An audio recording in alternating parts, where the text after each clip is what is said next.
Welcome dear rockets. आज हम लाए हैं एक एक्शन ड्रामा साईफाई मूवी जिसका नाम है द मशीन। मूवी की शुरुआत फ्यूचर में होती है जब पश्चिम के देशों और चाइना के बीच कोल्ड वॉर चल रही है। इस वजह से वे इतिहास के सबसे खतरनाक रिसेशन की ओर धकेल दिए गए हैं। यूनाइटेड किंगडम की डिफेंस मिनिस्ट्री हर तरह से कोशिश कर रही है कि वे एक परफेक्ट एआई यानी कि आर्टिफिशियल इंटेलिजेंस को तैयार करें जिसे अपाहिज और ब्रेन डेड सोल्जर्स के ब्रेन में इम्प्लांट कर दिया जाएगा। इससे उन सोल्जर्स के शारीरिक काबिलियत और ताकत कई गुना ज्यादा बढ़ जाएगी। इस तरह के सोल्जर्स को वे लोग साइबॉर्ग कहते हैं। साइबॉर्ग्स बिना सवाल जवाब के खून पे खून करने से भी नहीं कतराएंगे। अब यूके के मिलिट्री बेस में दिखाते हैं डॉक्टर विंसेंट मैकगैर्थी नाम के एक साइंटिस्ट को जो आर्टिफिशियल ब्रेन ट्रांसम्यूटेशन में स्पेशलाइज करता है। वो पॉल ट्विंसन नाम के एक सोल्जर का ब्रेन ट्रांसप्लांट करके टेस्ट कर रहा होता है। दरअसल पॉल एक सोल्जर है जो 2 साल पहले किसी युद्ध में मारा गया था, पर टेस्ट रिजल्ट्स देखकर विंसेंट थोड़ा निराश हो जाता है और उसे उस ऑपरेशन को अबॉर्ट करना पड़ता है। इस बात पर उसके और उसके कलीग्स के बीच में बहस भी होती है, लेकिन तभी अचानक पॉल एक पेन निकालता है और विंसेंट को प्यार से गले लगा लेता है। विंसेंट तो एकदम चौंक जाता है और उसे बैठने को कहता है,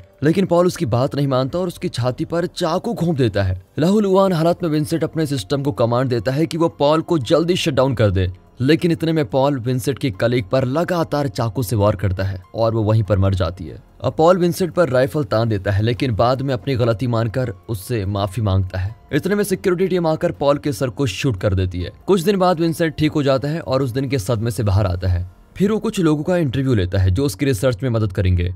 उसको एक एआई दिया गया है जिसको वो ज्ञान संबंधी सवाल करता है, लेकिन इंटरव्यू के अंत में विंसेंट बहुत ही नाखुश और हताश हालत में घर लौटता है। रास्ते में उसको पॉल की मां मिलती है जो रोज मिलिट्री बेस के एंट्रेंस पर अपने बेटे का इंतजार करती है। विंसेंट के घर पर उसकी बेटी मैरी होती है जो रेड सिंड्रोम नाम के एक जेनेटिक डिसऑर्डर से पीड़ित है। इस वजह से वो ठीक से बोल नहीं पाती और उसके हाथ और आंख के बीच का कोऑर्डिनेशन भी ठीक नहीं होता। अब एवा नाम की एक रिसर्चर अपने इंटरव्यू में लेटेस्ट एआई आविष्कार के बारे में बताती है। वो कहती है कि उसका प्रोग्राम डाटा के टेराबाइट्स को प्रोसेस करने के बजाय इंफॉर्मेशन को इंटीग्रेट करता है और ये एक्चुअल एक्सपीरियंसेस पर आधारित होता है। विंसेंट उससे इस बारे में और डिटेल्ड एक्सप्लेनेशन मांगता है। वो कहती है कि मेरा प्रोग्राम हमारे डेली कॉन्वर्जेशन से इन्फॉर्मेशन इकट्ठा करता है और हम रोज जो चैट करते हैं उससे भी। वो अपने नए एआई प्रोग्राम का नाम मशीन बताती है। विंसेंट को विश्वास ही नहीं होता और वो उसे टेस्ट करना चाहता है। एवा अपने मशीन को लेकर बहुत कॉन्फिडेंट होती है और तुरंत हाँ कर देती है। फिर मशीन से सवाल जवाब करने के बाद विंसेंट एकदम इम्प्रेस हो जाता है और इतना अच्छा प्रोग्राम तैयार करने के लिए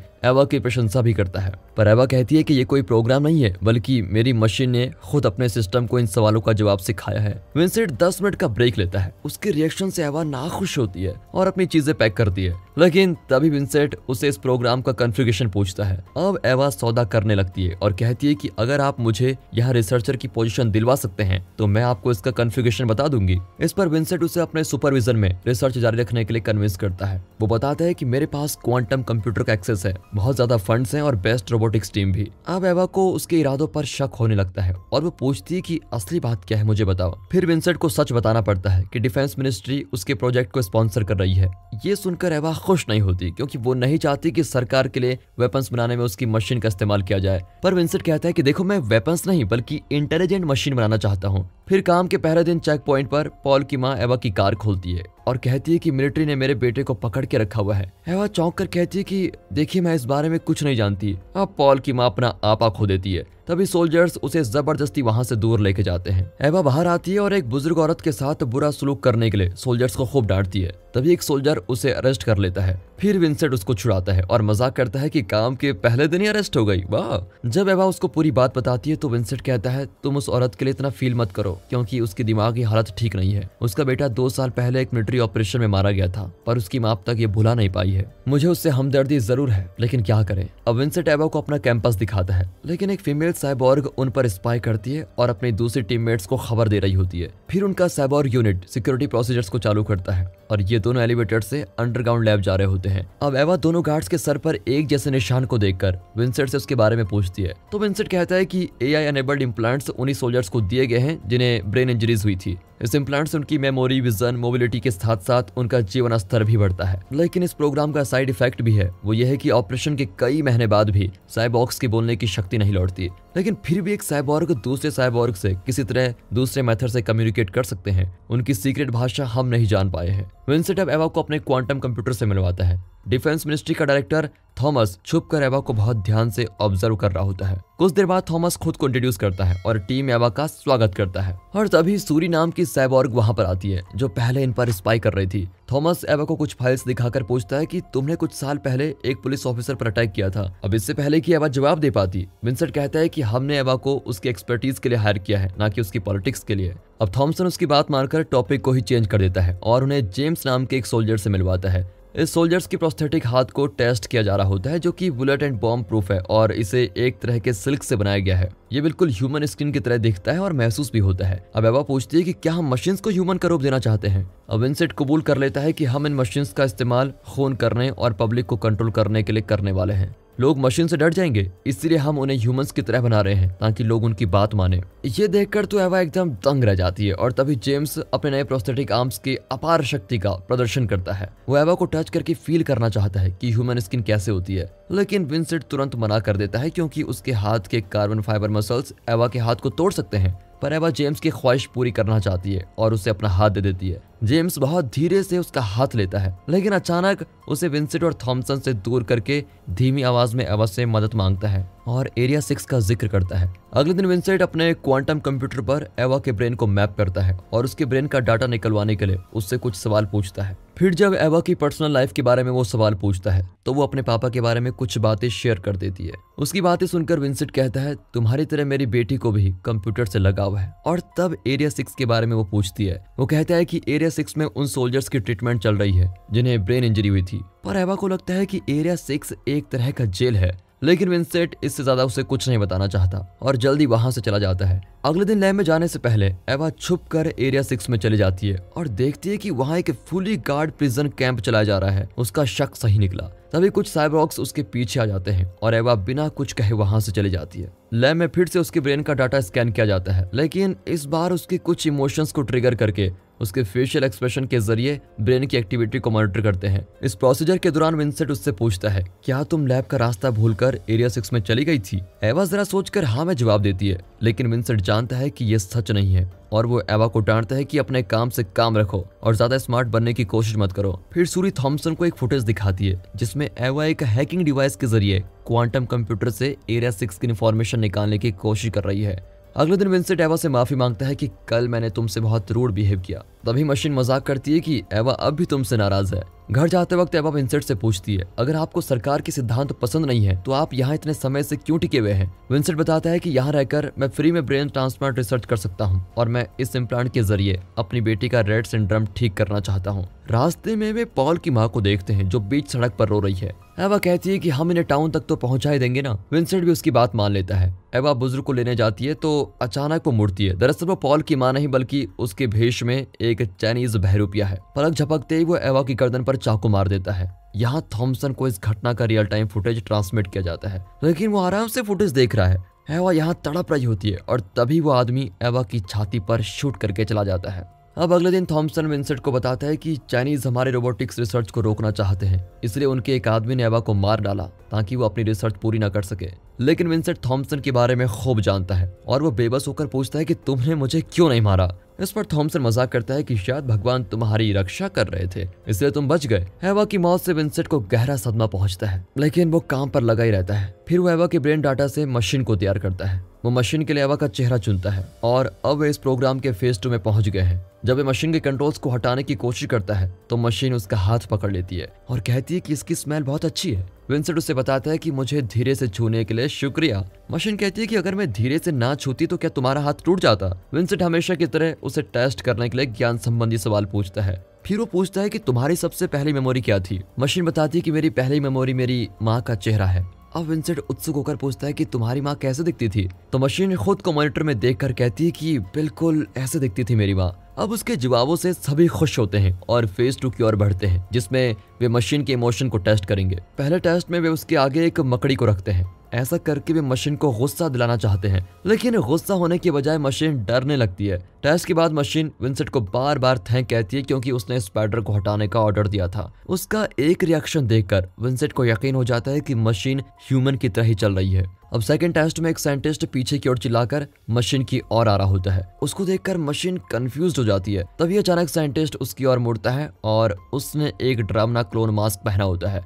अब मशीन चौंक कर उसके सर पर अपनी उंगली घुसा देती है और वो तुरंत मर जाता है। फिर विंसेंट मशीन को डांटता है कि तुमने एक आदमी को मार डाला, लेकिन वो अपनी तरफ से आर्ग्यू करती है कि देखिए मैंने जानबूझकर नहीं मारा, मुझे नहीं पता था कि इंसान और क्लोन्स एक ही होते हैं। फिर वो माफी मांगती है और खुद को कसूरवार मानकर अपना सिस्टम शट डाउन कर देती है। इसके बाद विंसेंट एरिया 6 में जाता है जहां जेम्स बताता है कि इम्प्लांट के बाद उसकी बोलने की शक्ति नष्ट हो गई है। तब विंसेंट एवा की मौत के बारे में उसको बताता है। वहां साइबोर्ग को पहरा देते देखकर विंसेंट चला जाता है। कुछ सेकंड्स बाद सूरी आती है और रोबोटिक लैंग्वेज में जेम्स से कुछ कहती है। लैब में विंसेंट मशीन को ठीक करने की कोशिश करता है लेकिन बात नहीं बनती। विंसेंट के जाने के बाद सूरी लैब में आकर मशीन को नजदीक से देख रही होती है। तभी अचानक मशीन उसका हाथ पकड़कर रोबोटिक लैंग्वेज में जोर से कुछ कहती है। या तो वो सूरी को डांट रही है या फिर उसे कोई इंपॉर्टेंट इन्फॉर्मेशन दे रही है। अगले दिन मशीन को अपने पैरों पर खड़ा देखकर विंसेंट हैरान रह जाता है। तभी विंसेंट को मैरी की डॉक्टर का कॉल आता है और वो बताती है कि मैरी की हालत बहुत खराब है। उसकी आवाज को सुनकर मशीन पूछती है कि तुम इतने उदास क्यों हो। वो कहता है कि मुझे अपनी बेटी के पास जाना है। अब मशीन बेबस होकर उसका हाथ कसकर पकड़ लेती है और विनती करती है कि मुझे छोड़कर मत जाना। अब विंसेंट टेंशन में कुछ कहता है और मशीन उसका हाथ छोड़ देती है। विंसेंट उसको धिक्कारता है कि अपने स्वार्थ के लिए तुम दूसरों पर अपना बल प्रयोग कर रही हो। यहाँ हॉस्पिटल में मैरी का डॉक्टर बताता है कि मैरी बहुत सीरियस कंडीशन में है। अब इतनी बुरी खबर को सुनकर विंसेंट अपनी बेटी को देखने जाता है और तुरंत उसके फेशियल और ब्रेन स्कैन्स डाउनलोड कर लेता है। यहाँ थॉमसन बिना विंसेंट की परमिशन के मशीन से मिलता है और उसके सिस्टम में एक सीक्रेट फाइल डाउनलोड करने की मांग करता है। मशीन तुरंत मान जाती है। उस फाइल के डाउनलोड होते ही मशीन कई भाषाएं बोल पाती है और उसमें कॉम्बैट स्किल भी आ जाती है। थॉमसन उसको एक कमरे में लेके जाता है और बताता है कि यही तुम्हारी माँ का खूनी है। इस तरह वो मशीन की नैतिकता के विरुद्ध उसका ब्रेन वॉश करता है। अगले दिन विंसेंट मशीन की अजीब हरकतें देखकर हैरान रह जाता है कि इसके साथ ऐसा किसने किया। मशीन अब बहुत असुरक्षित फील करती है और विंसेंट से विनती करती है कि मेरी रक्षा कीजिए। विंसेंट की कुछ भी समझ नहीं आता कि इसको हुआ क्या है, फिर भी वो उसको दिलासा देता है। फिर वो थॉमसन से पूछता है कि क्या तुमने मशीन में कुछ किया। वो एक साइबरनेटिक सोल्जर से कई ज्यादा इंटेलिजेंट है, उसमें ह्यूमंस जैसे इमोशन है। पर थॉमसन आर्ग्यू करता है कि उसे बनाने का मकसद तो यही था कि वो एक साइबरनेटिक सोल्जर की तरह काम करे और वो कर रही है। उससे ज्यादा और कुछ एक्सपेक्ट मत करो तुम उससे, और इस प्रोजेक्ट में अपनी दखलंदाजी भी बंद कर दो तुम। अब विंसेंट जाकर मशीन को सब कुछ बता देता है। विंसेंट का इरादा जानकर वो हर तरह से उसकी मदद करने को तैयार हो जाती है। फिर मैरी का डॉक्टर विंसेंट को कॉल करके बताता है कि मैरी को वो बचा नहीं पाए। विंसेंट एकदम टूट जाता है, लेकिन तभी मशीन कहती है कि मैं तुमसे प्यार करती हूँ, पर विंसेंट उसकी बात की ओर ध्यान नहीं देता। इसके बाद विंसेंट कुछ दिन तक लैब में नहीं जाता और इस दौरान मशीन की मिलिट्री ट्रेनिंग शुरू हो जाती है। मैरी के फ्यूनरल के कुछ दिन बाद विंसेंट लैब में आता है, लेकिन इतने दिन बाद वो इस प्रोजेक्ट का मकसद ही भूल चुका है। फिर मशीन उसे दिलासा देती है और कहती है अगर तुम्हें कुछ चाहिए तो तुम्हें उसे ध्यान से देखना होगा।